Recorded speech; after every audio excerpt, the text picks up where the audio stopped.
Australia, and welcome Simonne and Peta in Israel, where it is 10 o'clock in the morning.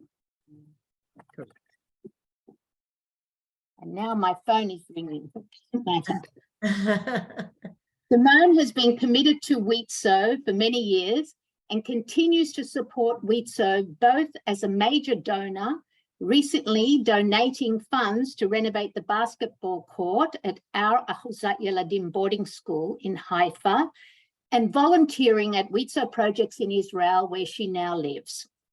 Originally from Melbourne and then living in Sydney for many years, Simonne has written a beautiful and often sad book about her life, but with a happy ending. I read the book while I was in Israel in January, and I would like to urge you all to purchase a copy. So now over to you, Simonne and Peta. Thanks so much. Let me just, we're going to spotlight ourselves so you will all see us, and then we will begin.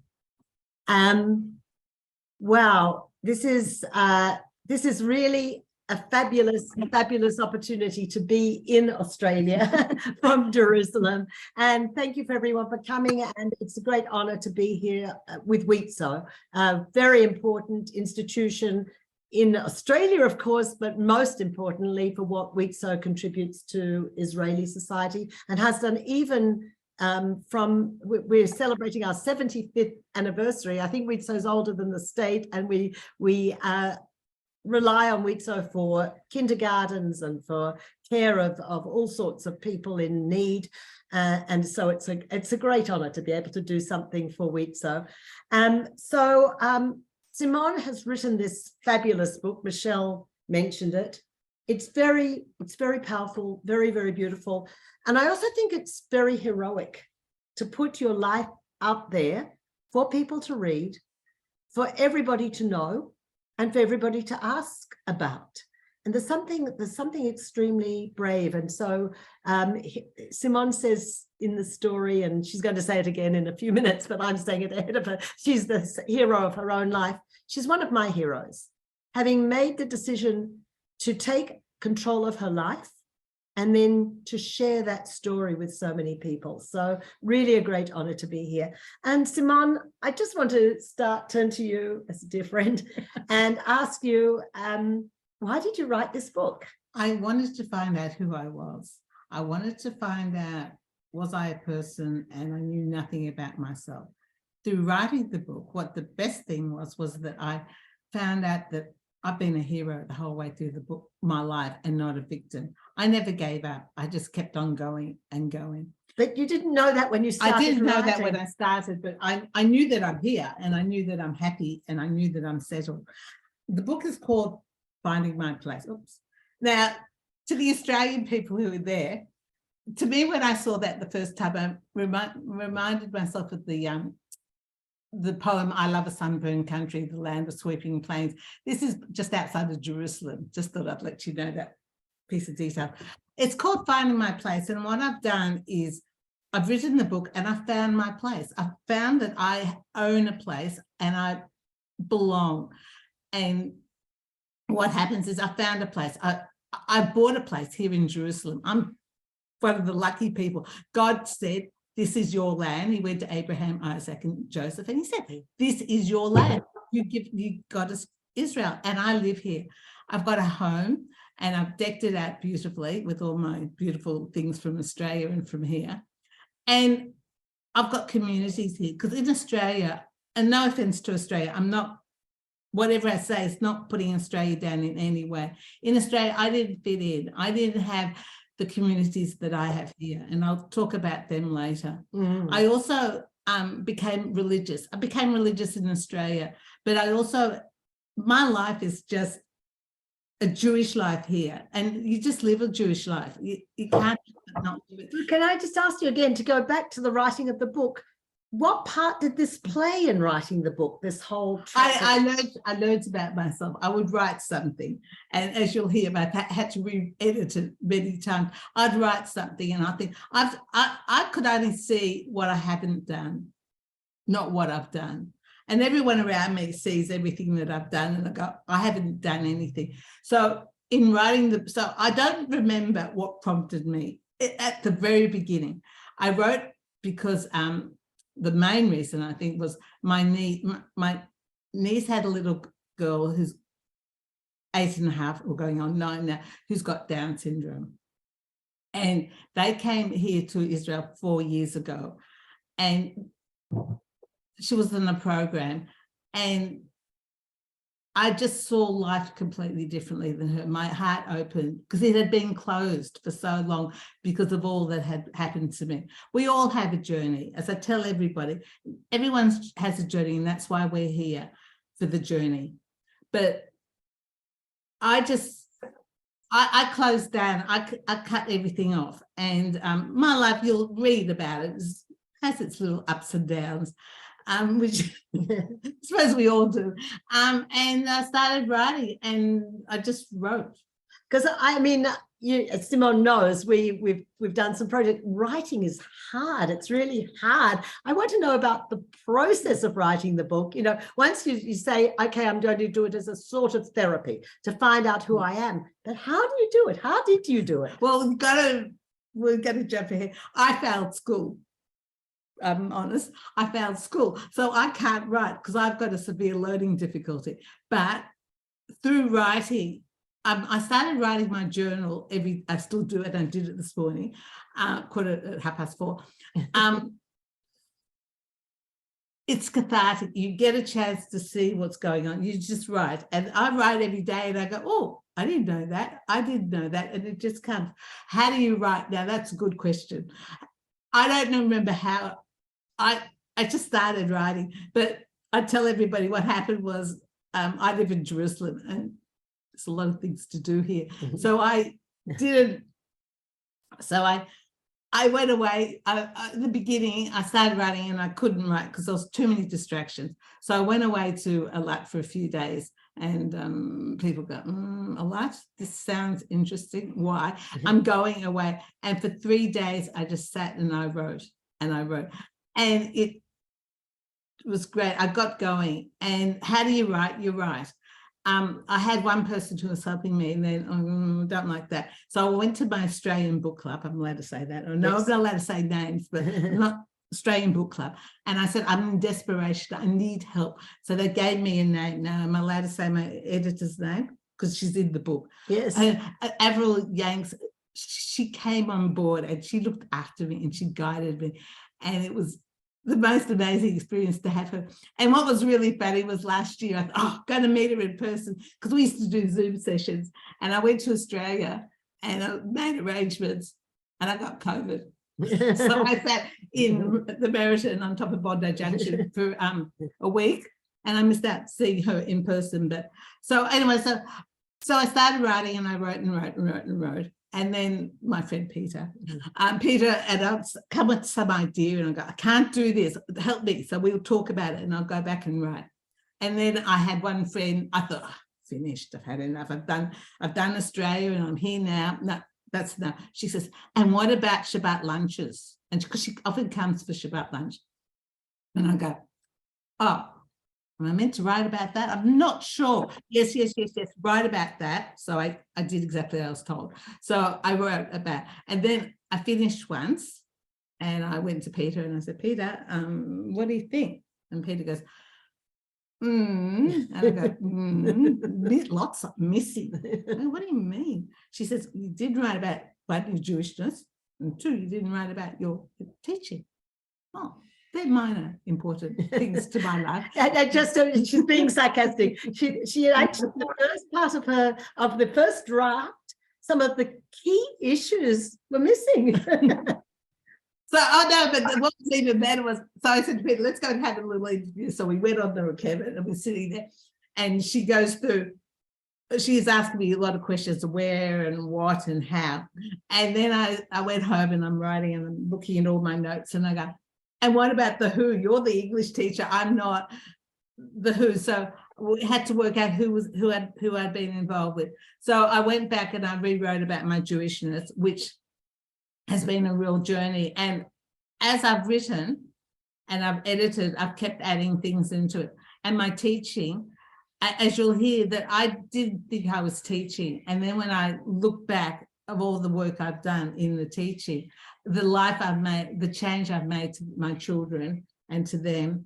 So we did that. And in the meantime, I thought, oh, give it to my rabbi. And my rabbi goes, oh, okay, this lady's written a book. I think I'll read a page or two a night. Well, the next day, Rabbi said, oh, I finished, because he couldn't put it down, which was a real thing. And he's a great reader. And then I wrote for 2 years, and I thought it'd be done in 5 minutes, but it really took a long time. And then I wrote for 2 years, and then I then tried to get publishers, and I wanted to publish in Australia, but because I'm an Australian citizen but not a resident, they didn't want to look at me. And then Avril and I worked a lot, and then I had to get myself a lawyer because of legal reasons, and then I had to find a publisher and all that. And in the end, I found a publisher, and I found a printer, and I found everything. So the book, and it's beautiful. You can't take it away again. I just want to show the print. I want to show the print inside. It's beautiful inside. It's easy to read. I mean, and it's a beautiful print, a beautiful font. And I think that's all. Yeah, well, revision after revision after revision. Every time you thought you were done, you had to do another. And then it'll be somewhere, and all of a sudden, oh, got to put this in it. And poor Avril, this has to go somewhere. Please put it somewhere. Okay. It's got to go in. And she goes, another one. Yes, another one. And all these little insights would come to me. And so in a way, I'm glad it took like 4 years, 3.5 years to write, because I got everything in. If I had just written it, it wouldn't have the depth and the insights that are there, which I think are really important. Yeah, they are. Look, I want to give you a taste. I know some of you have read the book already, as Michelle already mentioned, but I want to give you some insights into the book. And I want to read, to start with, from the opening of the book. And for those who haven't read it, I'm sure you'll agree with me. This is very poignant, very beautiful. This is how it opens. I stood near the school fence, watching the other children playing together on the playground. It was no use asking to be included in their games. Nobody wanted to be my friend. Lunchtime at school was easier to manage than recess. Mum gave me a school lunch of sandwiches with butter sprinkled with hundreds of thousands on white bread and a large Granny Smith apple. If I took as long as possible to eat the apple, I might even make it to the end of lunchtime without anybody noticing that I had no one to play with. I tried hiding in out-of-bounds areas during school breaks, hoping that I wouldn't be seen. But a teacher had spotted me one day and told me off. For someone who was always trying to be a good girl, this was, and do the right thing, this was a big blow.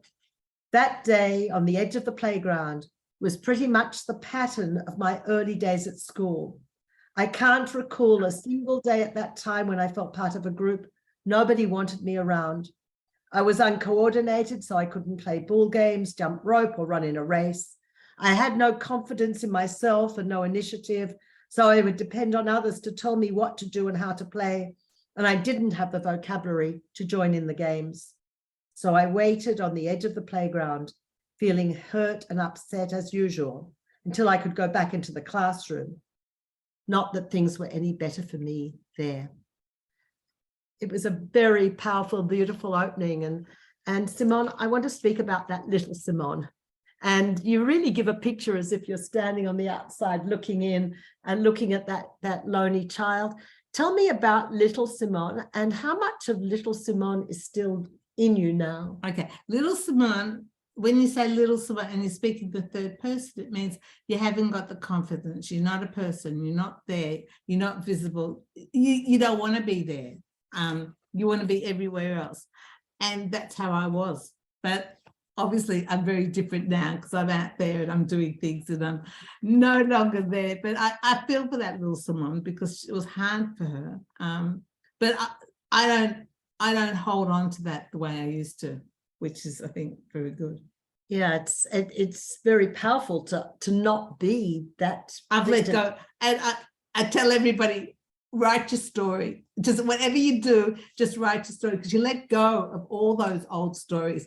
I was working with, you'll read about David. There's no real names in this book. So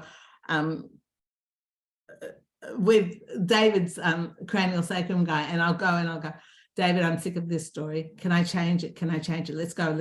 And I would change all my stories, which has been really powerful. And I just tell everyone, just write. Just right. Just write.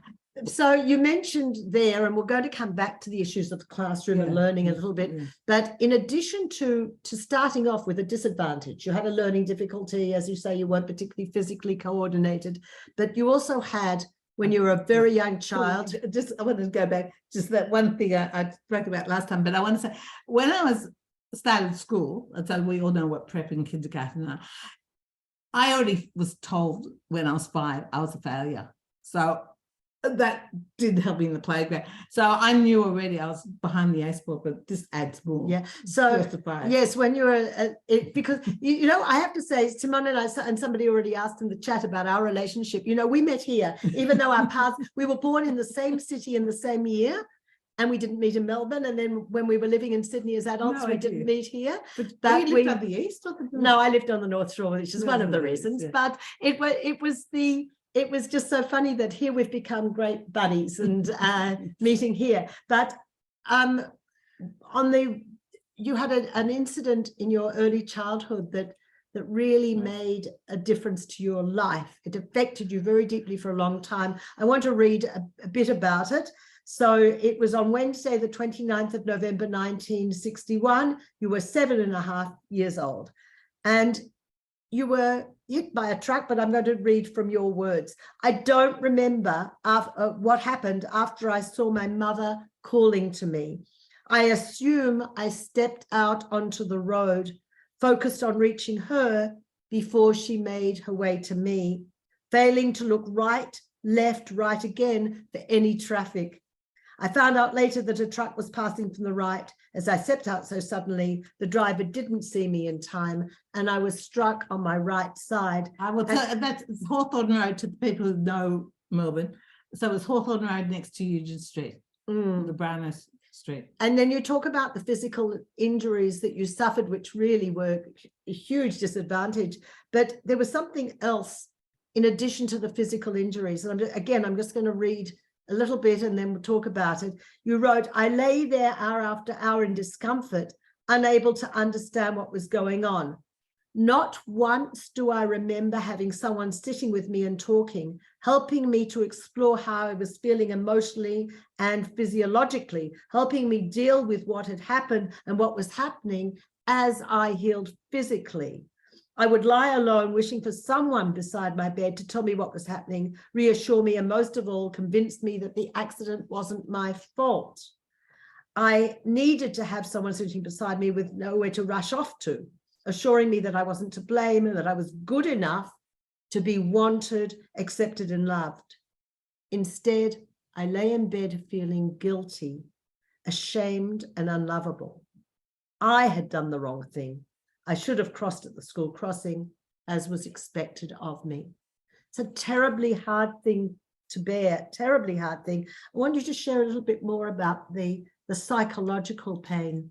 I mean, nowadays you've got clown doctors, you've got chaplains, you've got social workers, you've got everybody, and we had no one. And you know, we're talking 60 years ago, a bit while ago, but just I can't imagine. And I had no concept. I knew, as I said, I knew I did the wrong thing, so I needed to be punished, and I punished myself, and no one was there for me. And I've carried that all my life. I'm going to take a little digression from what we talked about, because you've opened a door and I have to follow it. Your parents, my mother saw the whole accident, and obviously she blamed herself all her life for watching me with my disabilities,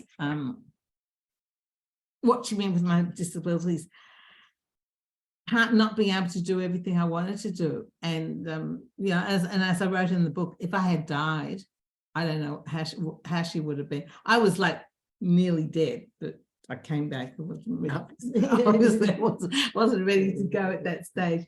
But my parents and my mother was, you know, as I said, she was just would have been besides herself. But Simonne, you actually opened the door because the relationship with your mother was a lot more complicated than that. It was before an accident, during the accident, after the accident. It was a very complex relationship. Could you share a bit more?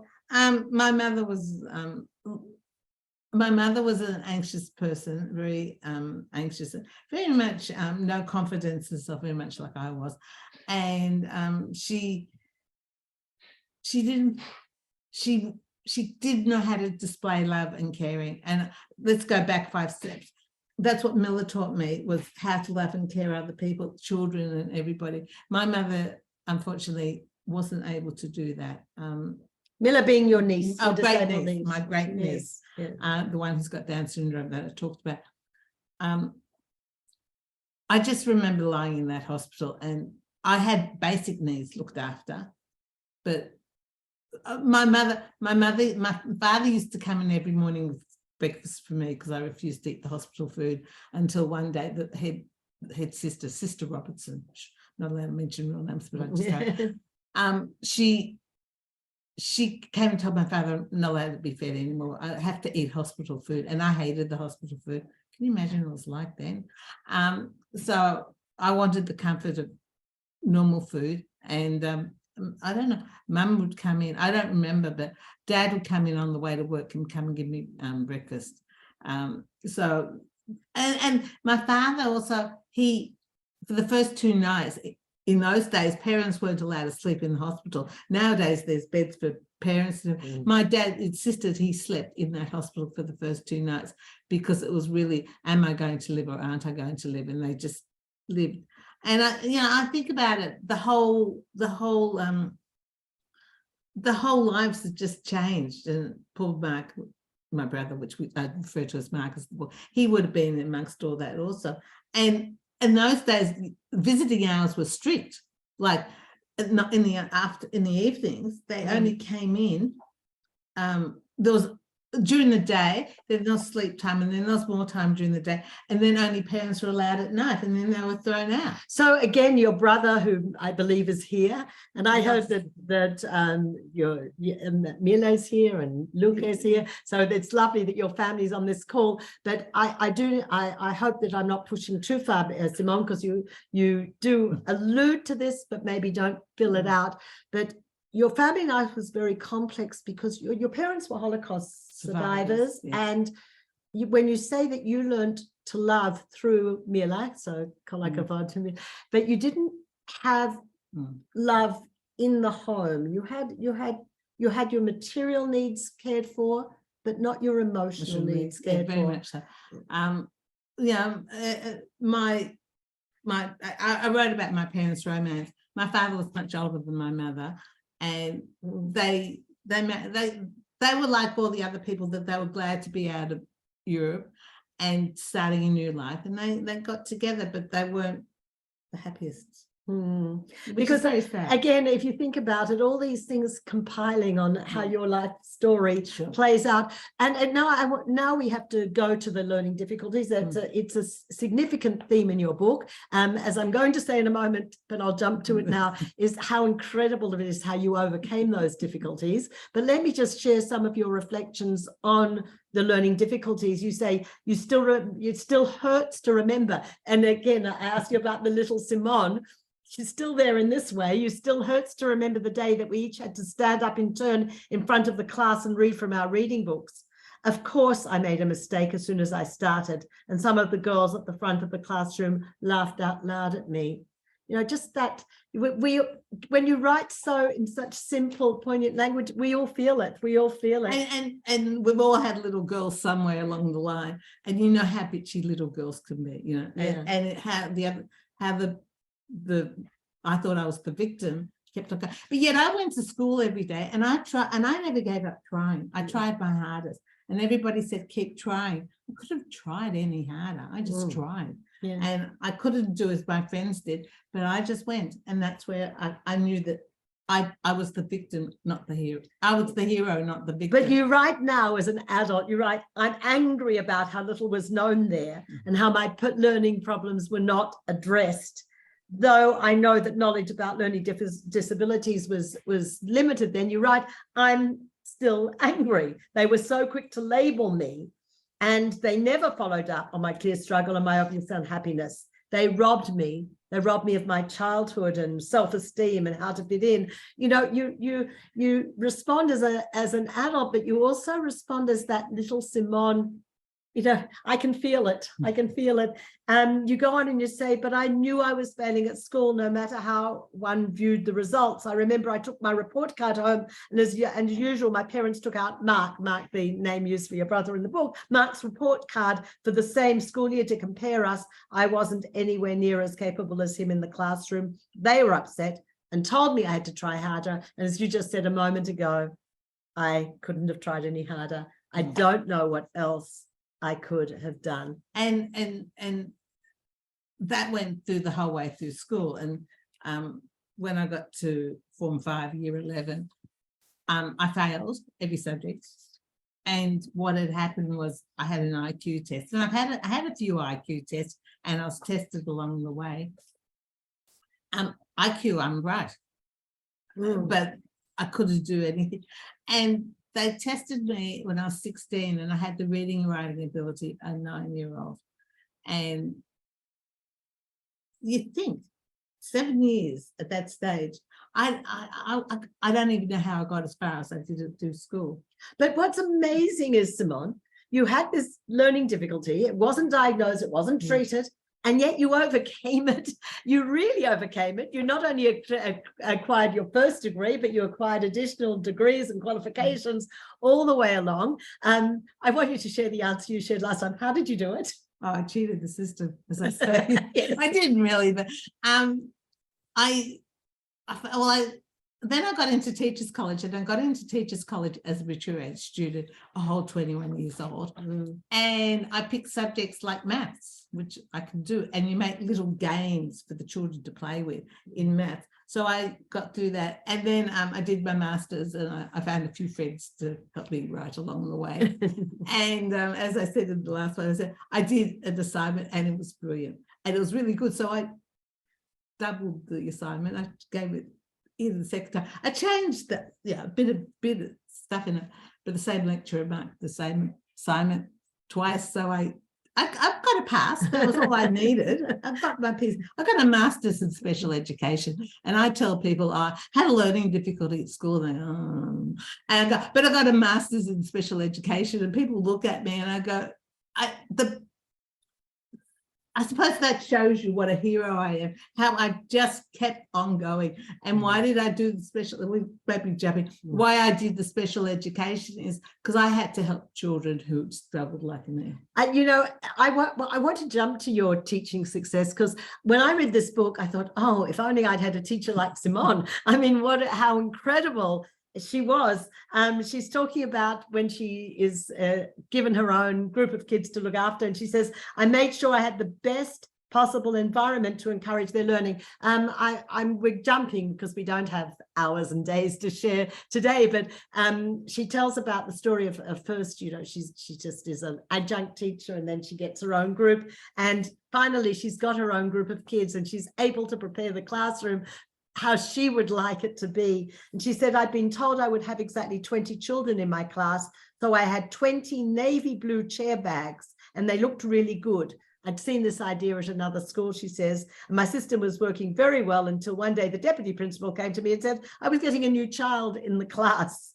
I felt very resistant because I only had 20 chair bags. I told her I won't have this child in my class because you told me 20 chair bags. So anyway, she went to the store, and she bought fabric, and she couldn't get more blue fabric, so she bought red fabric, and she made 10 so that there could be a pattern, so this new child wouldn't be different. And so now there are 21 chair bags with a variety of colors, and the room actually looked better, she says. And then during the holidays, I brought rolls of colored paper. I covered the children's books. I used a different color for each subject. I labeled their names clearly so that they wouldn't have any of this, I can't find my book. And this made it possible for the children with learning difficulties to start each task with everything they needed on hand. I placed the book in subject boxes, different locations in the classroom, so nothing would be mixed up. And we hear many examples in the book, but also I see you in real life, Simonne, of how... This morning, I went to synagogue and Peter was there, and Peter's organized. And so I came in like this. Peter's got the book and she's already praying away hard. And I've got to organize my phone. I have to organize my jacket, my scarf. I get a tissue, and she's finished, and I'm just opened the page. If I was more organized, I just put, but she knew what she was a bit more. But I think what you did, and this is what's fantastic, you enabled those children to feel confident, and you tell stories of incredible achievements for those children. But you actually say something very poignant, that as the time you were making a huge difference to children's lives, but you didn't really appreciate it. No, I just did, and that's who I was. I did a lot for these children, and I talk about my someone who mentored me, Alicia. Hopefully she's on the call. I just did everything for them. I couldn't have given them any more, but the growth in them and the comradeship, and when we talk about the other class, it was just worth it all. And you could see them learning. Just, oh, is that all you wanted us to do? Yes, I didn't want anything hard, just keep going the way you are. And you really changed those children's lives. Simonne, I want to talk about your first trip to Israel, because that was a turning point in your life. In 1975, you spent a year in Israel, and you say it was one of the biggest changes in your life. And one of the reasons it was so important for you, and you do say I don't know if this is when you started the diary or you'd already been keeping a diary. No. You kept a diary. I kept a diary that year. But microscopic writing, I can't read it. Okay, but what you say is that the learning difficulties that had governed my life for so long were no longer ruling me. I was still the same person with the same issues, but now I was learning to compensate for what I couldn't do. And you were removed from the assessment system, and then you were a successful human being in that year here, and you wanted to go to Hebrew University. What happened? Well, as Peter said, I came here and I had the best time. I was just flying every day. I couldn't wait to go to bed so I could get up and start another day. And that's basically how my life went. And I was not labeled, and I was doing lots of things. But I had a cousin who had come to Israel for academy, what we call Birthright now. And he thought, oh, I'm going to stay here. So he applied to Hebrew Uni to do a course, and I thought, oh, he does that, I can do the same. So I went off to Hebrew Uni, and I thought, oh, this is good, and I got accepted into teaching because I knew that I wanted to do teaching. And my parents came with me for the interview, and went away, and my mother, being not who she was, told me every reason why I can't stay, and I listened, and I went back to Australia. And it wasn't such a happy time. No, I went back into the role of what I was before. Everyone had the same image of me before. I couldn't share the passion, the love, the energy that I had gained from here. No one was judging me. No one knew my past. No one knew anything. It was funny because, like, my madrachim, I would tell them what I was like, and they go, you sure you're talking about the same person? Yeah. They couldn't see anything what was there. And what's interesting is that everyone knows I'm here now. How I was then is exactly the same as the way I'm here. And if I read what I wrote a letter at that stage, and I've still got it, and the energy that comes in that letter is what I've got now. You needed to have broken the mold and the routine that was holding you back, but you didn't succeed at that. I had people still labeling me the way I was, and I also lost my passion and my love for Judaism, which I had gained here. You know, it's like I wasn't religious at that time, but it was Israel, Jewish people, and everybody was there, and it just had some cohesion, and it gave me a purpose. But as soon as I went back into Australia, I just. So you end up in after all of this, you know, you date one guy, it's no good. You end up in an unhappy marriage, a bad marriage. And you write, you know, when you're describing your marriage, you say, in general, we were three people, your husband and your daughter, living completely separate lives, dysfunctional as a unit. Ours was a very silent house. That's how you describe your house. And, you know, and look at it, it's not so different from the house you grew up in either. No, we looked after each other. We were respectful to each other. And we just put up with the other person. But it wasn't, there were lots of dysfunctional things, lots of very bad things that were going on. And one of the worst things for me as a parent was the relationship with your daughter. It was very difficult. You know, as I read the book and as I know you, I think that your husband, of course, brought your daughter up to be like this. You know, there was a lot of that going on, but I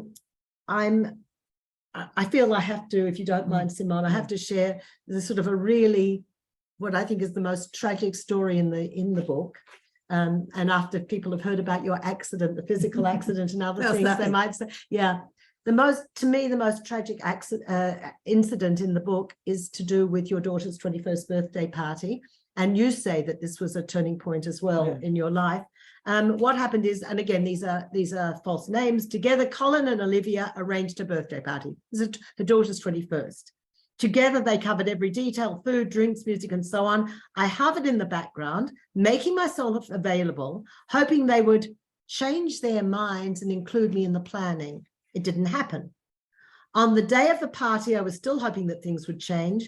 Friends had invited Colin and me to dinner that evening, but I declined, citing Olivia's party. That afternoon, Colin told me to go to the dinner party. He said there was nothing for me to gain by being at home at Olivia's party. I hadn't been invited and didn't want to, and she didn't want me there. And so she said that only her friends are invited and I'm not one of her friends. And then, having lived with Colin, he taught me there was no point in standing up for myself or trying to negotiate.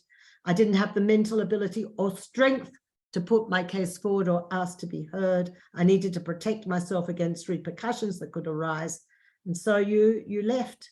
You did plead a little bit for them to stay, but in the end, you left. And that pain has stayed with you. I know it has stayed with you, that pain. Do you want to comment in any way, Simonne? It's the way it was, and I couldn't do anything. You know, what can I say? You know, go away. I had no support, no anything. So I spent the night at the Swiss Grand Hotel down on Bondi Beach that night, and someone who's on Zoom, I've seen her, took me out for dinner, and I just went back. And that was the night the Sydney Swans were in a preliminary final. You know. What priorities in life one has? They lost, and I have no idea what happened. And you know, so it's a very painful story. But when did you first realize that your marriage was bad, that you were in a bad relationship? I thought all that I did was like normal, like because I'd seen it at home. You know, you get the soap operas and the chick flicks, and you think that's movies, not real thing. And I didn't realize people are nice and respectful to others. A month before I left, it would have been maybe 6 weeks, I started hanging out with the beach and I met up with some new people, and I go, this isn't the life I should be living. People, I had health, so I thought. My body's fine, but my mental and psychological health was non-existent, because I was a robot. I was just going. I had a home. Well, I lived in a house, so it was nice. And I just thought I had things, and but I wasn't entitled to anything. I kept on thinking, everyone else is entitled, but why can't I don't deserve. But all of a sudden one day I thought, I deserve. I need to be treated like a person. Was there an incident? Was there something that happened? It was just a process. I was with these people, and it just happened. You saw normalcy. I saw normal people, and I just thought, I would like that. And then I write about that. I came to a WITSA conference, here, and I think the person's on Zoom. I had a conversation with someone, and I told her my whole story, and she just looked at me, and all I did was think. All I kept on saying, but I'm not good enough to be in your circle because I don't belong. As I wrote that, I don't belong with you. And she looked at me and she thought, what are you talking about? You belong with all of us. And we went out for coffee one night, and there was a lady that had been a Witso lady, and she had been, an Israeli lady who went to Witso, and I'd heard her story, and that was just horrific. And I met her, and I had a picture on the fridge for quite a while because I wanted what she had. And I thought, why has she got it? And she's had such a lousy life. Why can't I have it? And I think that's maybe Can you just, I mean, look, I think the incident of your daughter's party, Olivia's party in here, you know, it really is very poignant. But can you just a little bit more about what wasn't right in your marriage or relationship? We were just there. So I took on the roles from the 50s, a while ago, that the wife runs the whole house, and she does the children, and she does the washing and the shopping and all that sort of boring stuff. And the husband does the finances. So I had no idea about finances. I had no idea of anything because I was just told I'm stupid. I've got a certificate of business studies, so I know debits and credits pretty well, but I was told nothing. I had no idea of anything. So there was financial abuse, which is now really a category of abuse. And there was, of course, psychological abuse. Yes. Your teaching, which you'd had so much success and was never valued. No. And Colin would say to me, but I just play games.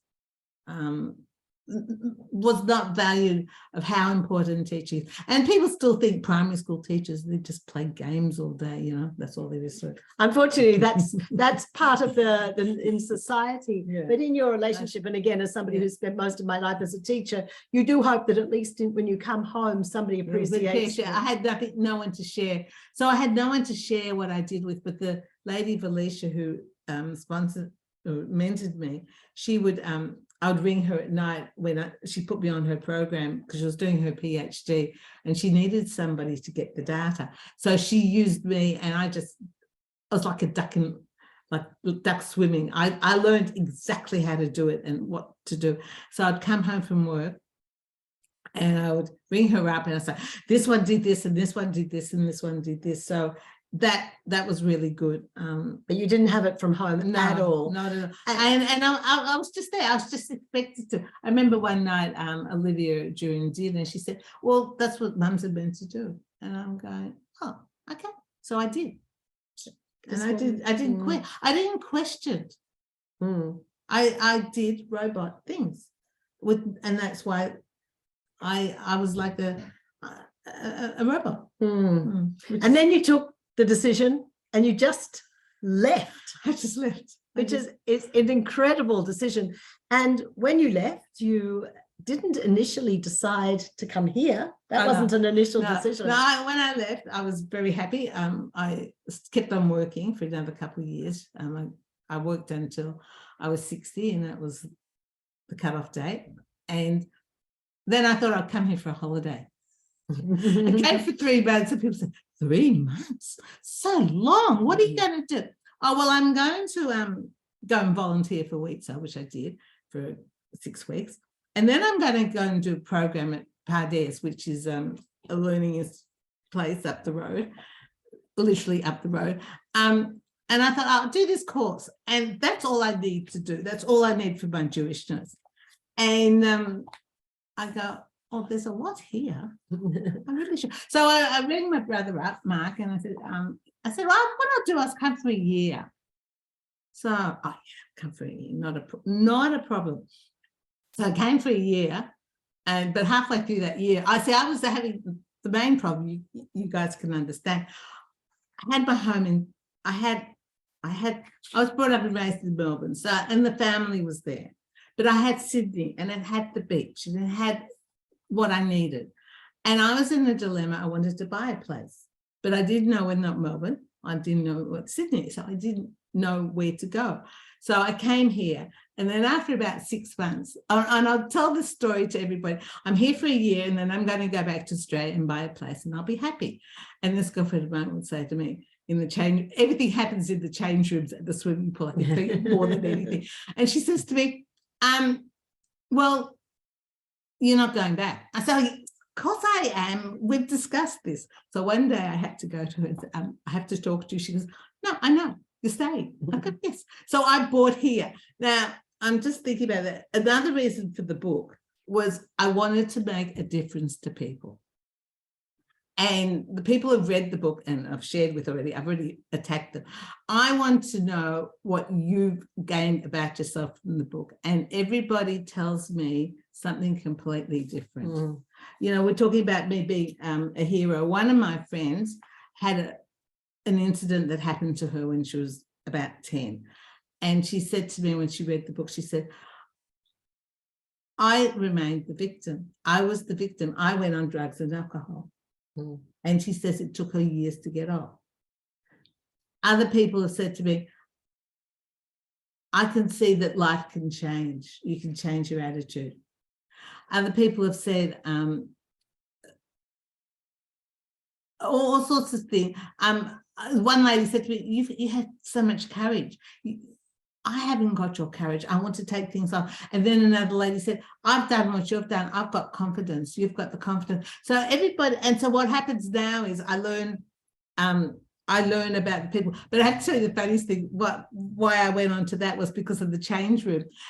There's a couple of weeks ago on a Friday morning, I was in the change room, and this lady came in, and we joke around, and I said to her, I've written a book. Oh, I'll buy it from you. So I gave it to her on Friday morning, and Saturday night, about an hour, 2 hours after Shabbos, I get a phone call. I have to speak to you. Okay, I'm here. I have to meet with you. She said, that's fine, that's fine. She said to me, what she did was she had learning difficulties. She's 10 years older than I am. So can you imagine, we're talking 50s, not 60s. And she was the exact opposite. She was rebellious. But I also found out her father was a rabbi. And so she had certain principles she had to follow when she was school. It was very hard. But she said her father was very caring and understanding for her. So different side. I think that we're going to have to finish in about 12 minutes, I understand. And so I didn't realize I talked to them. People might want to ask questions. And what I'm going to do is I'm going to remove the spotlight from us so that we can see everybody. And some of you will know the app situation where you can raise your hand if you have a question for Simonne, or make a comment. You're welcome to do so. And if nobody does, then we'll there's Mila. Yeah. And Luca. Hi, guys. Okay. Do we have any questions or comments? Would anybody like? Ronnie, you were saying you'd like to ask? Please go ahead. Run music. Hi, Simonne. How are you? I always say you are a champ. That's for sure. Thank you. One of the questions I would like to ask you, and I've never asked you this, is that you have this marriage and you have a child and you give birth to a child and you look after the child. When did things change with your daughter? Well, because I was so giving within myself and so loving, I don't know if I ever bonded with her properly. And I'm being really honest. You asked a question and I'm as honest as could be. I cared for her in the fact that she had everything there for her, but I don't know if she gave her the support and the all that she needed, which was like, I mean, I was abused and bullied from a very early age, and I had no support, and I didn't know how to give it to her. Honest as can be. Thanks, Ronnie. But have I answered the question? Yeah, I think so. No. I mean, it's all. I mean, I was there, and then I think when she was like in her teens, she moved, she changed. I don't know. I can't label it. I think you said in the last time we were talking about this that you felt that in some ways she was also a victim. It's like the third generation passing on the Holocaust, and then yesterday or the day before, yesterday I was at a meeting where somebody said they've actually think there are 7 generations that are affected with some sort of trauma, so it can go on. Yes, please, Kim. Okay, so Simonne, I just have to say, I finished reading your book the other day.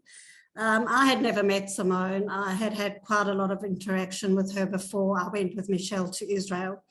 And we went to Achuzat Yeladim, and I had no idea who I was meeting. And Simonne walked through the door and I thought, wow, she's shorter than me. I really like Simonne. In my life, I've never met anyone so generous and amazing in your person and financially. I read your book, and all I could take from it was incredible bravery. To share your life story like that, you know, amongst your peers is amazing, but to share it with everyone is quite incredible. And I have a friend who has an issue with her daughter post a divorce. And I actually asked her the other day, I told her I'd like to give her your book and I would love her to contact you because I just feel that the support would be amazing. And on behalf of myself and WITSO Australia, and I know Michelle will do it, thank you for your generosity and for sharing so much with us. You know, like teaching, the goal is to make a difference. And my goal is to make a difference to people in life. If I can reach out to people and help somebody, I think that's really worth it. I mean, you know, that's who I am. I want to reach out to people, and I want to be there for people. And now I'm strong enough to be able to do it and do it positively with good intentions. But I am so glad that Kim mentioned your generosity, because it's something that is just, it's in your home when we come for a meal in your home, but it's broader. Pete says to me one day, "Could you bake a cake for Aaron, her husband, for his birthday? I'll pay you." And I said, "What do you mean, pay me? You can't pay me. I make you cake, I bring it to you, and you have it for the birthday." This was before we knew each other quite as well. Now I know not to ask. I'm coming with the cake. No discussion. You know, I don't buy presents. Not that I'm tired. I bake cakes, and I bake good cakes.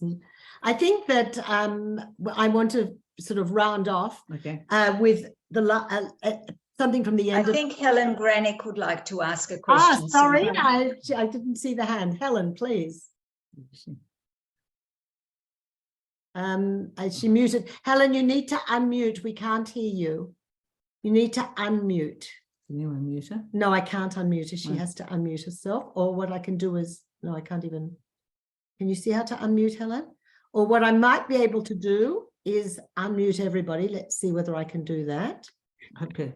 Helen, what you need to do, Helen, put your cursor in your picture up in the upper right corner. You'll see the word unmute in blue, and you click. Oh dear. What have you done? I know I muted everybody on purpose, but now in order to speak, you need to unmute. Okay. Sorry, I don't think that this is going to work. Helen, you can write a note. Helen, you've done it. Good. You've Yeah. done it. There you go. Simonne, as you know, we've met Yeah, I know. I know exactly who you are. both in Melbourne Yes, I know. and in Israel. Yes. And I'm just so glad that I've heard your story, because we sat at a Shabbos table and I never knew much about your life. I know your whole family, of course. Absolutely. But I'm just so moved. And what you did last year for WITSO is just something absolutely remarkable. Wait till we see the basketball court. Yeah, and the childhood and the trauma and that you went through.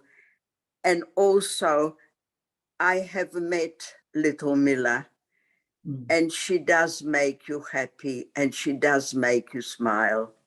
So, Simonne, kol hakavod, Thank you very much. be well, It's just been an absolute privilege to know you.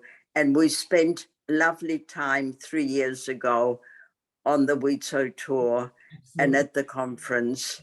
And just be well and continue your wonderful work. All the best. And thank you. And Witso continues to, of course, play a very important part in Simonne's life, but being in Jerusalem in a way has formed her. I just want to read from the end of the book. She says, as I conquered my sense of not belonging, I made a new home for myself. I found a way to compensate for the gaps in my life, and much more, I found a way to live a full, fulfilling life. Through my own exploration and hard work, I found a new place. In every sense, I found community, physical home in Jerusalem, spiritual center. I found God, and now I know that God's been with me always on the journey. And then she goes on and says, walking out on Colin was the first step to get me to this point. You had to leave the toxic relationship. It took great courage and foresight to leave. I didn't know I had it in me. I just left. And now when I look back, I'm proud of myself. The purpose of my book is to let people in a situation like my own see that we are a worthwhile, capable, strong people. And it's that strength, Simonne, that you inspire for all of us. So, you know, it's such a privilege to do this with you. And please God, will move, our friendship will also grow stronger and stronger. So I now hand back to Witso Australia if somebody wanted to round. Yeah, I'll finish off for you all. Thank you very much. Thank you, Simonne. Thank you, Peta. Everybody has said everything that I said, and it's been a privilege to listen for the last hour. And we will meet again when we come to Israel. We're coming again in January. I'll be there. So you will, you'll be there too. Yeah, So, I'm sure. Yeah. And please, Can I just say, everybody, go on, finish. Sorry. No, I wanted to say that we would like you, if you would like, to buy the book. Yes, that's what I was going to say. And Simonne was going to donate all the proceeds of the book to Witso, whoever will buy it. You contact Kim on admin@witsoaustralia.org.au, and we will arrange for it to come to you. It's $25. It's also in Witso, Victoria, Melbourne. And New South Wales. It's in Melbourne. I've bought it. So you just go to Witso and buy it. Yeah, you can go to the Witso office in Victoria and in New South Wales and buy it. But if you want it to be sent out, we can do that too. Okay, thank you. Okay, is that what you wanted to say? Exactly. Yeah, I was coming. That was the end. Sorry. And it's on Amazon. If you want to. Oh, really? But then they won't give the donation to Witso. No. You've got to do it through Witso. Exactly. Oh, sorry. That's very good. That's what Don't talk about Amazon. No. That didn't come. Cut that bit off. Does anybody want to say anything else before we finish? No? I've got iPad down the bottom. Okay. Yeah, it's Adele. It's Adele. Adele. You need to unmute yourself. You need to unmute yourself, otherwise we can't hear you. You just put your cursor at the bottom, you'll see there's a way. Okay. There you go. Can you hear me now? Yes. Thank you. Hi, I remember Simonne and Peta from Sydney, from when I worked in the Witso office. I met Simonne in a few different places. I'm not going to go into one of them.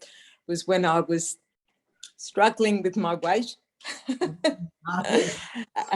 which I'm still doing. But the main reason I met Simonne was when she rang Witso and wanted to join a group. And I was so thrilled that she took my advice and joined our group, Ayelet, and she played a very active part in our group. And when we met up again in Israel, it was like no time had passed, and she had such a positive attitude and she was so happy there, and it was really great. And I just want to share that. Thank you. And I would just want to point out that Sue and sorry, I lost who it was, but a couple of comments in the chat. Sue and Geordie And Hilary, thank you for your comments in the chat as well. So that's really lovely. And I hope to see you in Israel too. It'd be lovely. We'll all be there. We'll be there in January. Lovely. Lovely. Okay. Thank you. Thank you very everybody. much, everybody. you. Thank you. Good Bye-bye. night. Thank Bye-bye. Good night.